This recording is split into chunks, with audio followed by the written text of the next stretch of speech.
আয় বাবা।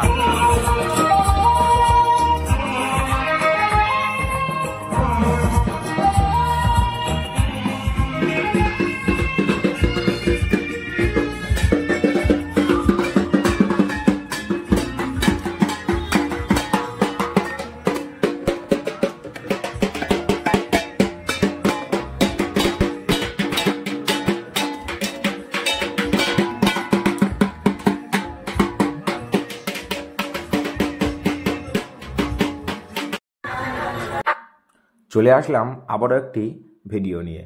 হ্যাঁ, আজকের দিনটি ছিল নবমীর দিন। তো পুজো তো অনেক দিন আগে চলেই গেছে, তবুও কিন্তু ভিডিওগুলো থেকে গেছে, সেই ভিডিওগুলো এখনও ছাড়া হয়নি। স্মৃতির পাতায় সেগুলোকে বন্দি করে রাখতে চাই। গোবরডাঙ্গার প্রতিটি প্যান্ডেল ছিল অসাধারণ এবং মনোমুগ্ধকর। আমরা কম বেশি প্রতিটি প্যান্ডেলই আমরা পরিদর্শন করেছি আমার বাবুকে সাথে নিয়ে।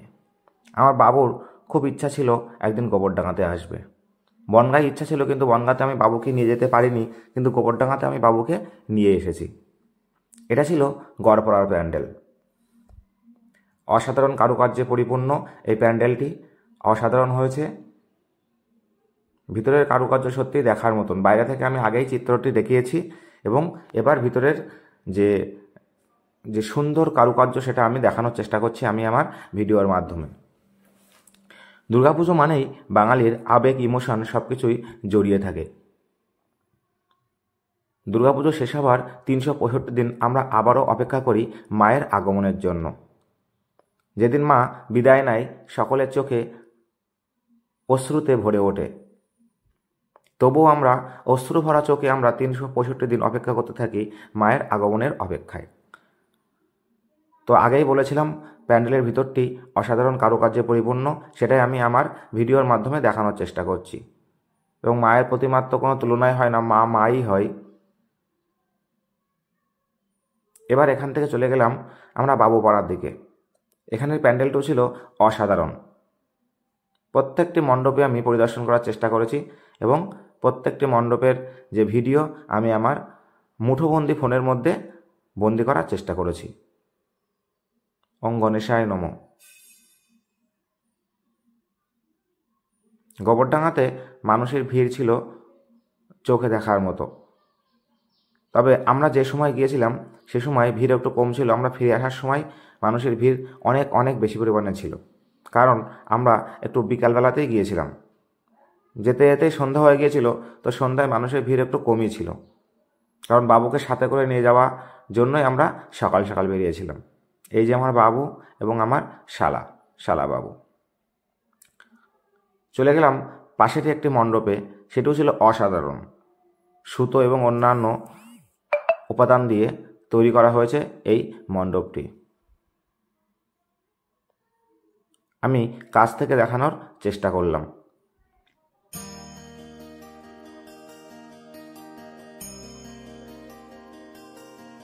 যদি আমার ভিডিওটি ভালো লাগে তাহলে অবশ্যই একটি লাইক এবং একটি কমেন্ট করতে ভুলবে না।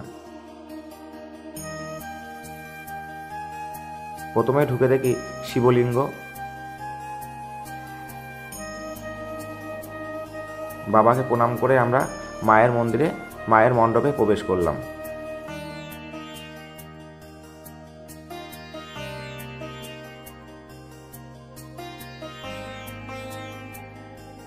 নিজের ছবি যেহেতু ভিডিওতে আসছিল না, এই জন্য একটি ফ্রন্ট ক্যামেরায় নিজেকে আনার চেষ্টা করলাম।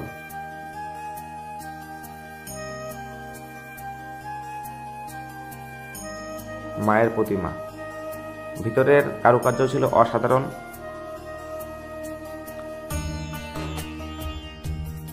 এটি ছিল কালীবাড়ি রোডের যে ভিতরের মানে বাবুপাড়া থেকে সোজা রাস্তায় গেলে আমরা কালীবাড়িতে প্রবেশ করব।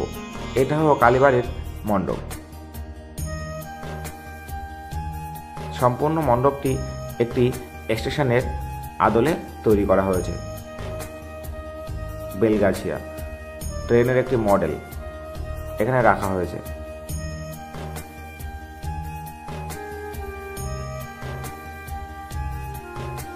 চারিপাশের অসাধারণ কারুকার্য।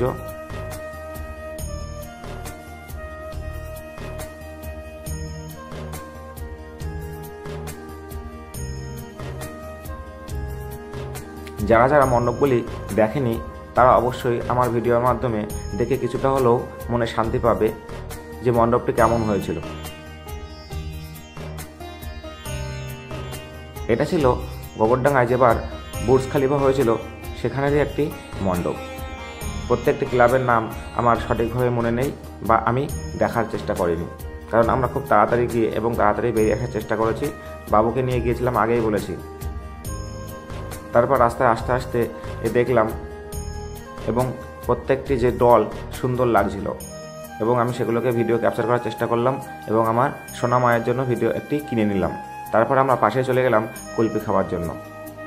তো আমরা প্রত্যেকেই একটি করে কুলফি নিয়ে নিলাম। 10 টাকার কুলফি আমাদের কিন্তু 20 টাকা করে নিয়েছিল। আমরা ফেরার সময় ঠাকুরনগর দিয়ে ফিরছিলাম। হ্যাঁ, ঠাকুরনগরের শিমুলিয়া, যেটা গাইঘাটা বনগাঁর এবার প্রথম স্থান অধিকার করেছে এই মণ্ডপটি। এটিও ছিল একটি অসাধারণ কারুকার্য ভরা একটি মণ্ডপ এবং ক্যামেরা, এখানে সিসিটিভি ক্যামেরাও অন ছিল এবং প্রশাসনিক লেভেলের লোকজন এখানে পরিপূর্ণ ছিল, ভর্তি ছিল এই মণ্ডপের আশেপাশে, কারণ এই মণ্ডপে প্রচুর পরিমাণে ভিড় হয়েছিল।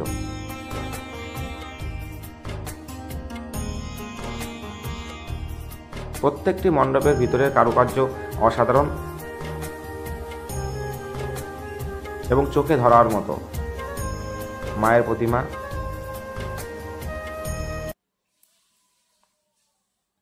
বাবুকে নিয়ে আমরা বেরিয়ে আসছি মণ্ডপ থেকে। আস্তে আস্তে একটি সেলফি।